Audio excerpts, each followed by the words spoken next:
Muy buenas tardes, amigos televidentes. Hoy estamos en el martes de salud del Poder de la Tarde. Tenemos un invitado muy especial con el cual vamos a hablar de un tema muy interesante que está muy en el candelero, sobre todo a raíz de noticias como por ejemplo la admisión de Vaqueró sobre sus problemas de salud mental. Entonces nosotros vamos a discutir ciertos tópicos de salud mental con el doctor Julio Chestaro. El doctor Julio Chestaro es el presidente de la Sociedad Dominicana de Psiquiatría y ha tenido la amabilidad de viajar desde La Vega para conversar con nosotros e ilustrarnos. Mi estimado doctor, muy bienvenido. Muchas gracias por la invitación. Para mí es un placer estar aquí con ustedes y me siento sumamente cómodo compartiendo con ustedes. Gracias, el placer es nuestro. Y antes de comenzar a acribillarlo a preguntas, que tengo muchas cosas que quiero saber, mucha curiosidad, aprovecho para darle un saludo de un amigo que usted y yo tenemos en común, el doctor Eddie Peralta, que le manda un caluroso abrazo. Eddie es uno de los grandes talentos que va surgiendo en el mundo de la psiquiatría. Él es psiquiatra también.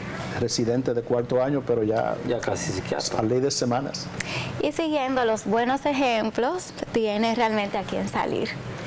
Entonces, mi estimado doctor, primero queremos abundar sobre lo que es la salud mental, para que así los televidentes puedan todos unificar sus criterios de lo que es la salud mental y a qué se refiere exactamente, cuáles son sus ámbitos implicados en la salud mental. Muy bien. Si nos ponemos a ver el término salud mental, podemos verlo como en 3 vertientes. Una es un equilibrio que tiene que existir entre la persona y el ambiente sociocultural que les rodea. Entonces eso tiene que generar bienestar en la persona, un bienestar psicológico, un bienestar emocional y también el bienestar social. También la salud mental va a representarse en la forma como yo reacciono, como yo enfrento, cómo yo me siento ante situaciones que se presentan en mi vida que se pueden determinar como situaciones estresantes, es decir, cómo yo reacciono ante los momentos difíciles y las complicaciones que se nos presentan. Gracias, doctor. Es importante entonces señalar que salud mental no se refiere solamente a las patologías psiquiátricas que vemos habitualmente, que requieren de internamiento, de medicamentos, incluso como bromeábamos antes, camisas de fuerza, sino que todos de alguna u otra manera tenemos ciertas cositas de salud mental, como por ejemplo el estrés. Me gustaría que habláramos un poco acerca de la salud mental en cuanto a la población pediátrica, los niños y adolescentes. Cuéntanos un poco sobre los retos de la salud mental en esta población. Okay. En cuanto a lo que mencionaste hace un momentito, ¿verdad? Cuando la población escucha la palabra salud mental, automáticamente se va al concepto de la enfermedad mental. Y cuando analizamos la salud mental en los niños, muchas veces nosotros, los padres, los adultos, entendemos que los niños no tienen por qué tener enfermedad mental, que los niños, ¿qué problema puede tener un niño? Si su único problema es levantarse e ir a la escuela. Y eso es algo totalmente divorciado de lo que es la realidad. Por ejemplo, si nos vamos al concepto de las enfermedades como la depresión, como la bipolaridad, no reconocen edad. Esas enfermedades se pueden presentar en un niño. Pero también, si nos vamos a lo que es más tenue, la ansiedad, hay niños que manejan mucha ansiedad y a veces la causa de esa ansiedad es el propio ambiente en el hogar. No es lo mismo crecer en un hogar donde los padres, aunque tienen sus dificultades, las saben dialogar, las saben resolver, a un hogar donde las dificultades y las diferencias se resuelven con violencia, con estralladera, con palabras descompuestas. El niño va creciendo en un estado de tensión y eso indiscutiblemente va marcando su salud mental. Y a veces, ¿cómo nos damos cuenta de que esa salud mental en el niño no va bien? Porque el niño va a cambiar. Y en muchas circunstancias los primeros que se dan cuenta de esos cambios no son ni siquiera los padres, porque también tenemos que reconocer que hoy en día los padres creo que tenemos que revisar un poco nuestras prioridades Nosotros yo creo que nos estamos llevando tanto del proveer y del tener, que estamos descuidando un poco lo que es el compartir y ser ejemplo a seguir para nuestros hijos. Entonces, los profesores comienzan a darse cuenta de que el niño quizás en el recreo está más retraído, no está compartiendo con los amiguitos, que la calidad del trabajo del niño en las tareas es diferente, que la carpeta, la libreta está más desorganizada. Entonces todo eso lo que nos indica es que emocionalmente ese niño no se está sintiendo bien. Doctor Chestaro, ¿y cómo nosotros, como padres, podemos contribuir a mejorar la salud mental en los niños y adolescentes? Yo diría que comenzando por mejorar las propias. ¿Cómo así? Porque a veces nosotros entendemos que los niños están sordos y ciegos, y muchas veces los niños lo que hacen es que repiten actitudes y comportamientos míos, y yo en el niño me lo encuentro mal, pero en mí no lo veo así. Te hago una anécdota. Hace 3, 4 años me llevaron un niño a la consulta en el hospital, y el motivo es que lo refirieron de la escuela porque el niño estaba ejerciendo violencia contra los otros compañeritos. Era un niño como de 9 años. Y después de la entrevista, y estamos hablando, yo le pregunto a la madre que cómo es el ambiente en la casa, y la madre de una manera muy categórica dice: no, en mi casa no hay comportamiento de violencia, eso no lo ha aprendido él en la casa. Bueno, terminamos la consulta. Yo, como soy psiquiatra, lo que hice fue que dije, vamos también a participar con psicología. Lo enviamos a un psicólogo infanto-juvenil para ver qué información más podía sacar del niño. Pero me llamó la atención que cuando se pararon ya para despedirse, el niño se para, abre la puerta, y en la puerta la madre le da un manotazo en la parte de atrás de la cabeza y le dice: mal educado. Entonces, por eso te decía que a veces tenemos que analizar nuestras propias actitudes, porque esa madre, para ella, eso no era un acto de violencia, esa era la costumbre. O sea, esos patrones violentos que uno de niño ve en la casa se van reproduciendo y afectan la salud mental en el futuro. Sí, realmente el impacto de lo que es el abuso físico, el abuso sexual en la niñez, podemos decir que eso impacta el cerebro de una forma que eso nunca se borra por completo. Sí. ¿Y qué usted ha observado con relación a la tasa de suicidios en niños y adolescentes? Porque hemos visto noticias muy alarmantes sobre niños de 13 años que se suicidan porque le quitan un celular. ¿Qué usted ha podido observar como psiquiatra? Es una gran problemática. En Santiago, en la Pucamaima, hace como 4 o 5 años se hizo una tesis sobre ideación suicida en la población escolar en diferentes distritos de Santiago. Y los resultados de esa tesis fue que aproximadamente un 40% de los niños de esos cursos en algún momento habían expresado un tipo de ideación suicida. Wow, eso es preocupante, ¿no? Ayer, creo que fue que salió en el New York Times, que por un lado nosotros estamos viendo un aumento de casos post-COVID, pero que el suicidio en los adolescentes es un problema desde antes del COVID. Y ellos presentaron unos datos donde decían que en el 2019, 1 de cada 5 estudiantes de bachillerato que fueron encuestados presentaron que ellos habían sentido fuertes deseos de quitarse la vida. Estamos hablando de un 20%. Son muchos. Eso es increíble. El adolescente también tiene una cosa, y es que el adolescente es muy dado a imitar, pero también va arropado de la impulsividad. Entonces los adolescentes, yo a los padres lo que siempre le aconsejo es, yo digo, mira, yo prefiero que mi hijo me manipule amenazando que se va a quitar la vida, a que se quite la vida por yo no prestarle atención porque creo que es una manipulación. Okay. ¿Qué pierdo yo si me está manipulando? Sí. ¿Qué pierdo yo si no me estaba manipulando? Sí. Ok. Entonces, Sí. cuando eso lo llevamos todavía a un pensar que está todavía muy arraigado en nuestra población, de que el buscar ayuda del psiquiatra, del psicólogo, es reconocer que uno está loco, para decir la palabra como la dice, eso empeora, porque muchas veces yo veo más adolescentes después del intento que antes del intento. Después del intento del suicidio. Sí. Okay. Algunos de los intentos bastante severos, otros de los intentos no tan drásticos, pero no dejan de ser un intento. Porque a veces uno dice, los mitos que rodean el suicidio también sirven como detrimento. Hay gente que dice, no, con el susto que él se dio, ese no inventa más. Y a veces el otro lo que está pensando es, yo en vez de haber hecho lo que hice, estoy aquí porque no fue suficiente, tengo que aumentar. Que cambiar el método, por ejemplo. Sí, eso que mencionabas, por ejemplo, de los adolescentes y el aumento de los intentos de suicidio, hace como un mes y algo, 5 o 6 semanas, yo le decía a unos colegas, oye, ¿qué es lo que está pasando? Es algo que está en el agua.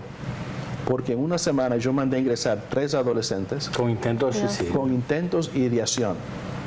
Wow. Y hubo una que de una manera muy tajante me dijo, usted me va a mandar a internar, me van a poner el tratamiento, pero tenga seguro que lo que yo me propongo, yo lo hago. Cuando yo salga de ahí, yo como quiera lo voy a hacer. Wow, qué cosa, ¿eh? Qué alarmante. Qué alarmante. Entonces, doctor, el suicidio en niños y niñas y adolescentes, ¿tiene alguna correlación con el tema de la depresión, por ejemplo? Bueno, el hecho de que una persona sufra de depresión aumenta el riesgo ya en un 20 veces. Okay. Es posiblemente el trastorno que más se relaciona con el suicidio, pero no es el único. La bipolaridad también tiene una alta relación con el suicidio, los pacientes que sufren de esquizofrenia y también, que siempre es un tema, el uso y abuso de las sustancias. Doctor, y uno como padre, ¿cuáles son los síntomas que uno puede ver en los hijos que indiquen que tiene depresión o que indiquen que está pensando en el suicidio también? Mira, es lo que te decía en cuanto a las insinuaciones del suicidio. A veces los padres decimos, el que lo va a hacer no lo dice. Sí. Pero cuando un joven comienza a hablarte de que está cansado, de que él no sirve para nada, que todo le sale mal, hay que prestarle atención. Hay que prestarle atención. ¿Por qué? Porque la desesperanza es prácticamente la última barrera a vencer. Ya cuando tú sientes que nada tiene sentido, entonces, ¿para qué seguir? Nosotros los padres también a veces minimizamos las cosas. Se nos olvida que una vez fuimos adolescentes y tengo un muchacho tirado en la cama 4 días que no quiere comer, que no quiere bañar porque la novia lo dejó, y mi solución es, mira, párate de ahí, que más para adelante hay más mujeres. Vive gente. Pero no entiendo de que para ese muchacho, en esa etapa de su vida, acaba de perder prácticamente lo que él más valoraba en ese momento. Sí. Perdone que interrumpa, ¿qué usted opina sobre el impacto de las redes sociales y del internet entonces en estos jóvenes en cuanto a la salud mental? Yo creo que esto le hace más daño que bien, porque como muchas de las cosas de los grandes inventos, el internet ha sido un invento increíble. Ahora en la pandemia, el mundo de la medicina pudo resolver y ayudar muchas personas a distancia simplemente por el internet. Pero lamentablemente siempre se le encuentra el mal uso. Yo tengo un tema con el asunto de las redes, y es que yo digo que las personas muchas veces proyectan lo que tienen en su corazón y su maldad a través de las redes.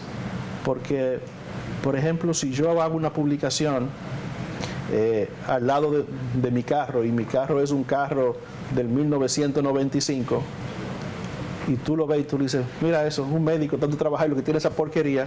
Ese tieto. Sí. Trágate tu opinión, ¿por qué tú tienes que enrostrármela en mí? Entonces, Sí. Porque tú quieres provocar un daño, tú quieres provocar un malestar, tú quieres provocar un dolor. El adulto o la persona que tiene ya cierta madurez ve eso y dice, no hace caso. Pero un adolescente que le es tan importante lo que los demás piensan sobre ello, su autoestima está tan ligada a lo que mi entorno dice y cómo me acepta, entonces para ellos se convierte en algo catastrófico. Yo pongo un ejemplo. el bullying no se inventó ahora. Sí, ahora es que tiene nombre y apellido. Sí, el bullying ha existido toda la vida. En todos los cursos había un estudiante o dos que eso eran los que todo el mundo se burlaba, maltrataba, le rompían los libros, le comían la merienda, le ponían nombre. Los zambá. Pero ¿qué pasa? Eso ocurría en un entorno de 25 o 30 personas, donde los que hacían eso en un curso quizá eran 4. Sí. Habían 25 que eran cómplices por indiferencia. Exacto. Pero no lo atacaban. Pero ahora entonces ese bullying se sale de ese espacio y se convierte a nivel mundial. Sí. Y tú te comienzas a ver, por ejemplo, a una muchacha que comienza a escribirle de Estados Unidos y de Europa, tú sí estás gorda, tú sí estás fea. Por las redes. Yo no sé cómo que tú subes la foto con una funda en la cabeza. Sí.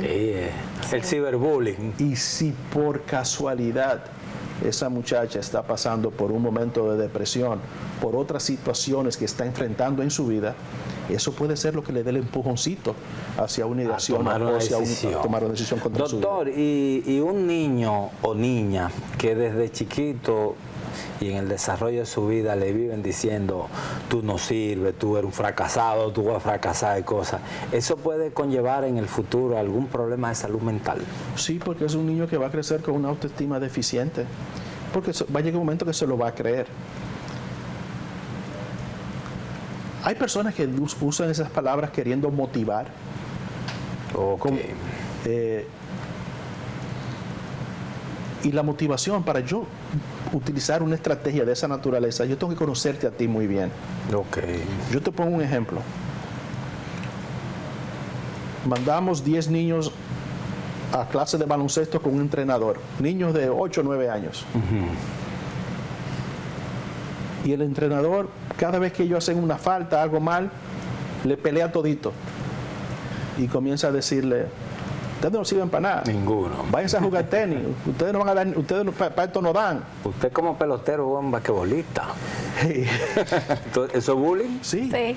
En esos 10 niños, quizás uno toma esas palabras como un reto. Y dice, yo le voy a demostrar que yo no soy nada de lo que él dice.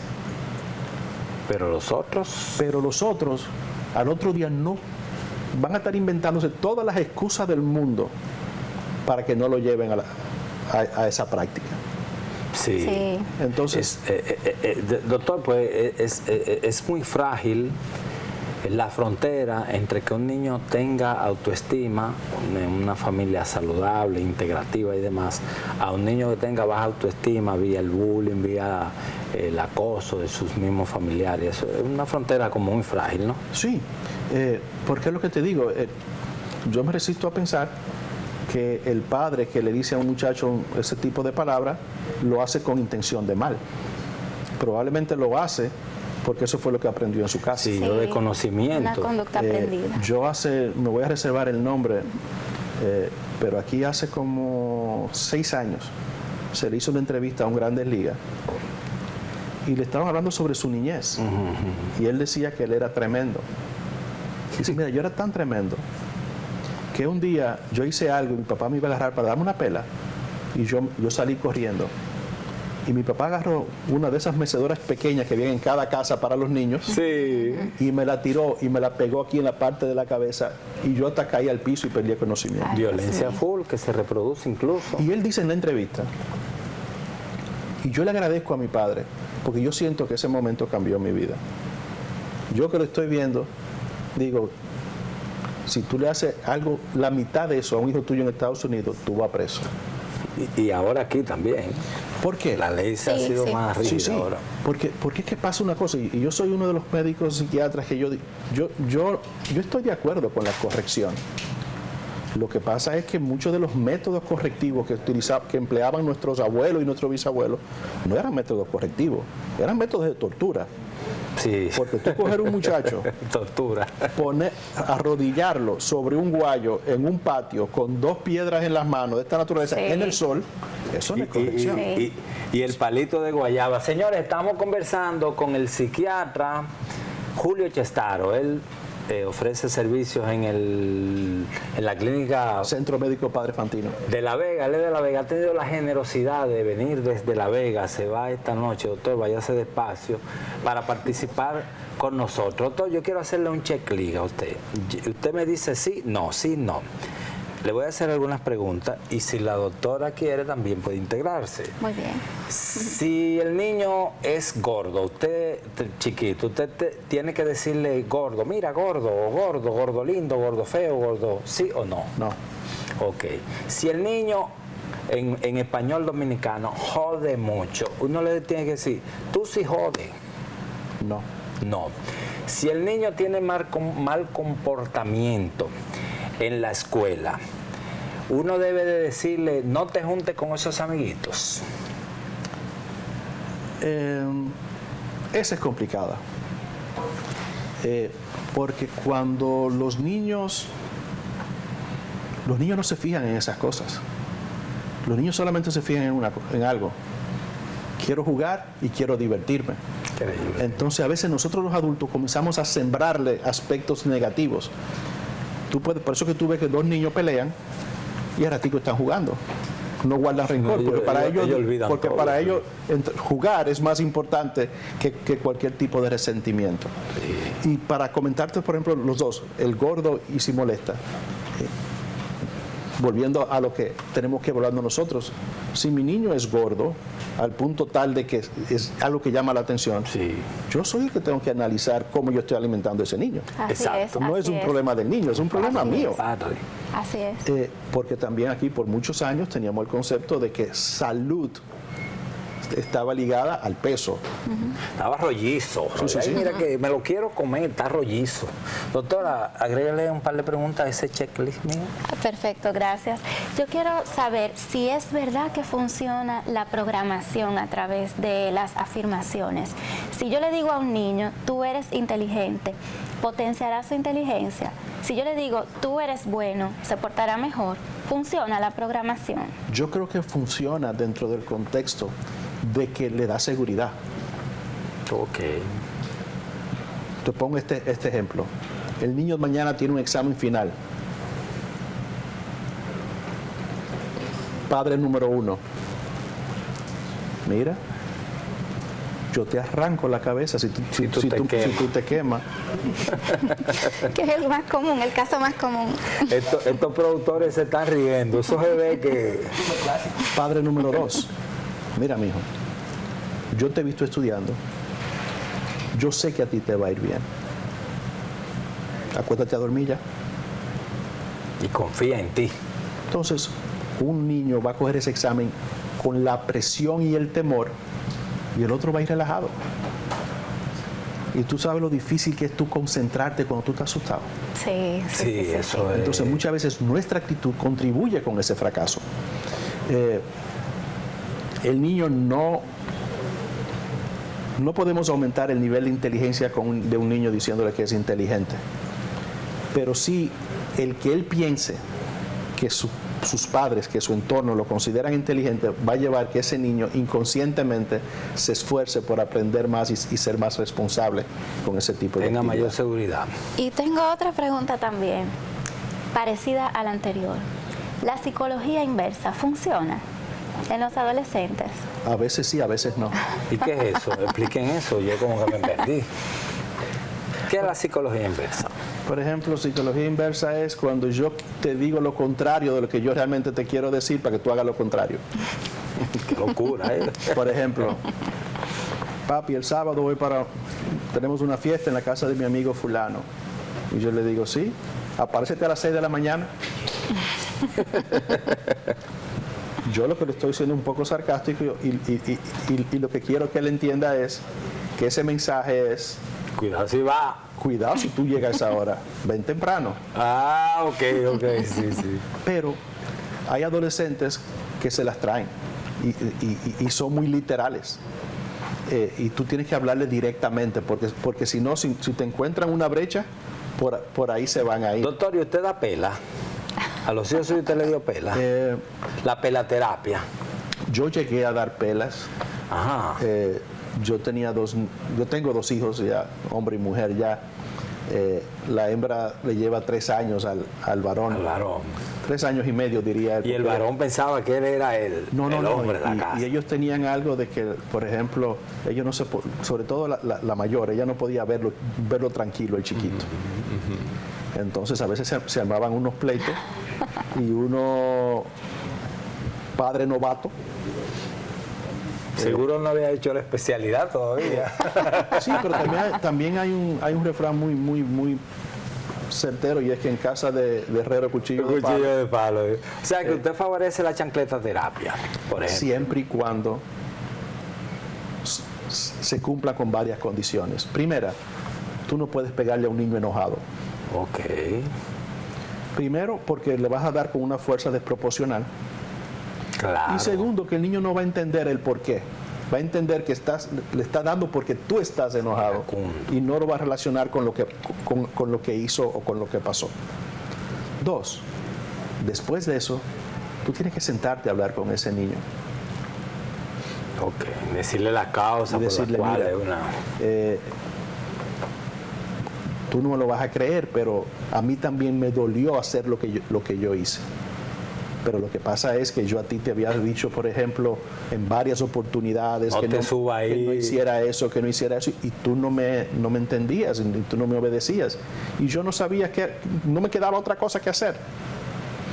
Así que vamos a tratar entonces de que cuando yo te digo algo, vamos a cumplirlo, porque no importa lo que yo te diga.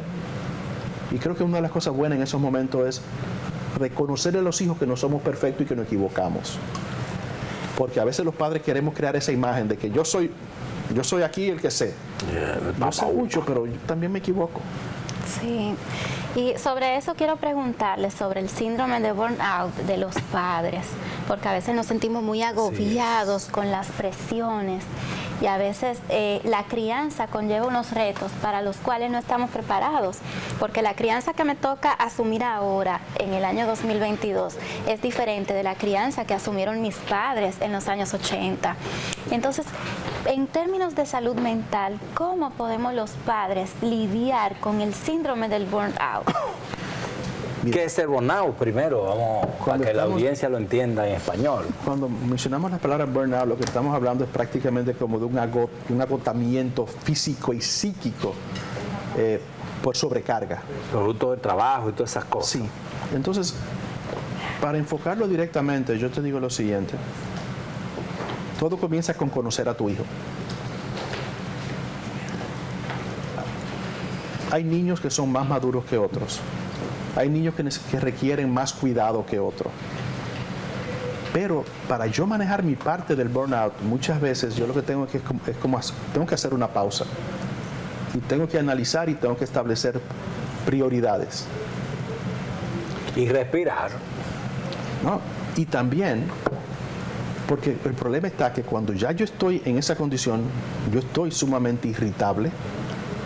Yo estoy que prácticamente nadie se siente cómodo a mi alrededor porque como que todo me cae mal. Sí. Te viene estresado de la calle y todas esas cosas. Y los niños eso no lo van a entender. Sí. Porque el niño va a decir, pero... ¿qué le pasó a mi papá? Yo me he pasado la tarde entera esperando que mi papá llegue, que mi mamá llegue, y lo que llegue peleándome, pero yo bueno, está bien, que me dijo que recogiera la habitación esta mañana, y yo no la recogí, pero yo tampoco la recojo ninguno de los otros días. ¿Por qué hoy tiene mi mamá que explotar y comenzar a tirar la cartera y a decir palabras? Y hasta mi pelita me da, doctor, vamos a dejar un par de temas porque nos queda otro bloque. Y en el próximo prepárese porque vamos a abrir los teléfonos, ya usted sabe esa audiencia.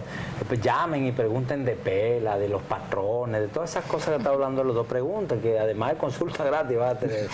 Vamos a una pausa, no sin antes decirle que este programa lo tenemos colgado en las redes, en YouTube, El Poder de la Tarde, y también en Instagram como El Poder de la Tarde. Vamos a una pausa y volvemos con el doctor Julio Chestaro.